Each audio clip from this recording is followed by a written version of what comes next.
Are you that runner that tends to have really loud feet with every footfall? You know, runners can hear you like coming from pretty far away. Well, it's not just a potentially annoying sound, not only for yourself, but for others, but it actually has an impact on your body. That pounding is going somewhere. It's potentially going into your knees, it's going into your low back, and it's not very fast. So today, Coach Dan here, The Running Experience, we're gonna talk about how you can run much more lightly and quietly, and how that's gonna be a boon to your performance. We're gonna get into two things, something that you can focus on from a single leg strength standpoint, as well as something you can work on the run form itself.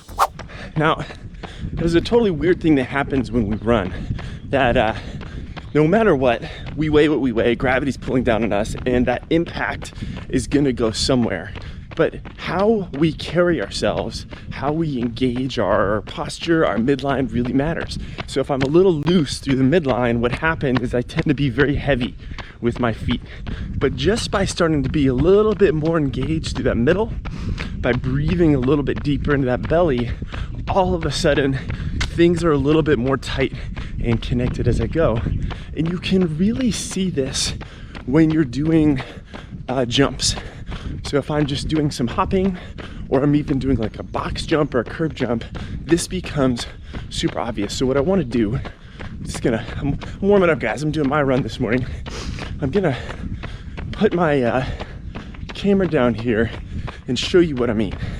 So I'm gonna set this up and go through this. Now, to be good and quiet as we land and jump on our own, we want to make sure that when we run, right, if we're heavy here, I want to make sure that when I just hop, I can be quiet. Now notice what I was just saying before. If I'm a little loose through here, sometimes when I hop, it's very heavy. But just by being a little tighter and connected, all of a sudden, my hop is a whole lot lighter. And honestly, just by thinking about it, it's really that strange. So what I want you to do is practice a couple forward and backwards hops. How quiet can you be? Right, back and forth. If I'm heavy, that's what this sounds like. If I'm quiet, a little bit smoother. If I have that, can I go single leg hop? You may miss my head, but that's all right. And can I start to build up a little bit of single leg ankle and foot strength, just the ability to absorb this. Now you may notice that when you start, hey, I'm pretty easy to be quiet. But after a while, as I fatigue, it starts to get louder, which is exactly what happens when you think about it when you run. So there is a degree of kind of strength and endurance that we need. And we need that in our feet and our ankles to support us so that we can be light and quiet and springy and not super, super loud. Okay, so now that my feet and ankles are a little bit stronger, I know how to carry myself, I'm a little bit more engaged in the middle like videos we've done before, I want to turn to my run form specifically, and I want to hit two things here. One, I want to make sure that when I run, my ankles stay nice and relaxed. So when I kind of pull this foot up, this ankle is nice and loose, because when this ankle's loose, when it tends to hit the ground, it's a little bit softer versus if it's stiff. If it's stiff, I tend to get that slap that happens, right? And that's another key sign. If I'm slapping the ground, that's not real loud, but if I can just relax those ankles when I run, that is a really, really key thing for me. That's really, really helpful. Now, the next thing that I want to do is focus on my cadence, the number of steps I take in a minute. Now, sometimes you might hear the number 90 or 180, and 90 would be the number of steps one foot takes in a minute. 180 would be the number of steps both feet take, as some sort of magical thing. It is helpful to be in a range that's a little bit higher, maybe in the 85 to 90 range. There's no one specific number, but it's more important that you're practicing being a little bit higher than you normally were. Now, last clip, what I said too was you might start quiet, but as the run progresses, you get louder and more quiet and louder with your footfalls. With your cadence, you might start naturally higher, but as you get tired, the steps start to go a little bit slower. So remember, when you run, it's not just a pull motion, or it's not just a push motion into the ground, but it's also this pull motion up and off. And we want to be really, really good at both. So I can think about starting to pull those feet up off the ground a little bit and just starting to shorten my stride. So look, I'm not going very fast, right?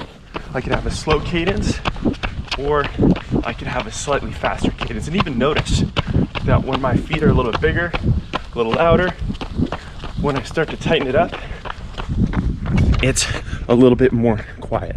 So wherever you're at, try to take your average run and just increase your cadence by 1 to 2 steps per minute, just for that week. And then the next minute, you add more from there. So say you're at 75 or say you're 80, try to run at 77 or 82 for a little while. That can make a big difference in terms of slowly making progressions. The other way we can improve our cadence is to do what I'm about to do right now, which are some strides, where I'm going to run for 20 seconds at a little bit of a faster clip. When I start to run at a little bit of a faster clip, naturally I get the mechanics turning over a little bit faster.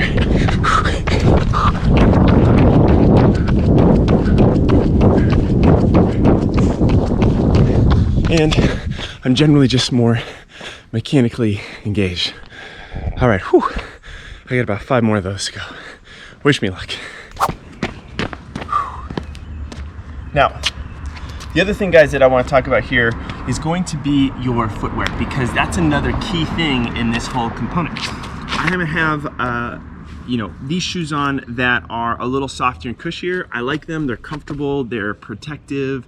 I'm gonna do a tempo day today, so I like that little extra support. And honestly, we all do, they feel pretty darn good.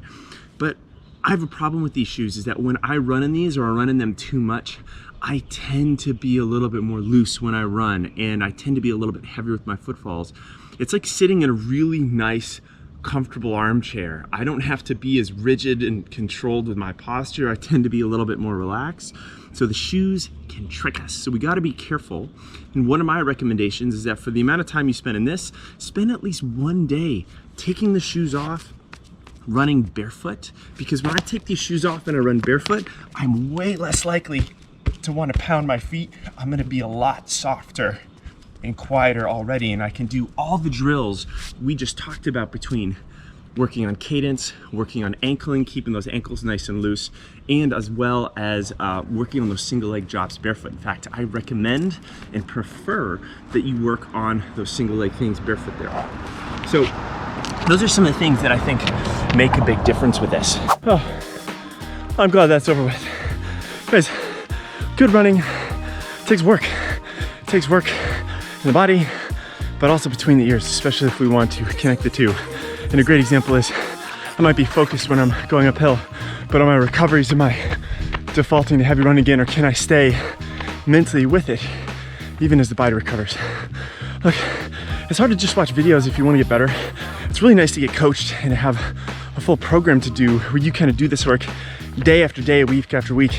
And when you show up that consistently, you really start to see gains, which is why we have an app you can download with not only a few free workouts, but a whole bevy of programs and challenges and even nutrition help that'll get you to be that better, stronger runner when you become a premium member. So check that out right down below. Of course, if you want to watch another video on a run form fix, this time on scuffing your feet, because a slap and a scuff aren't the same thing, even though they're a little similar, go ahead and watch this video over here. I'm gonna cool down, guys. I'll see you in the next video.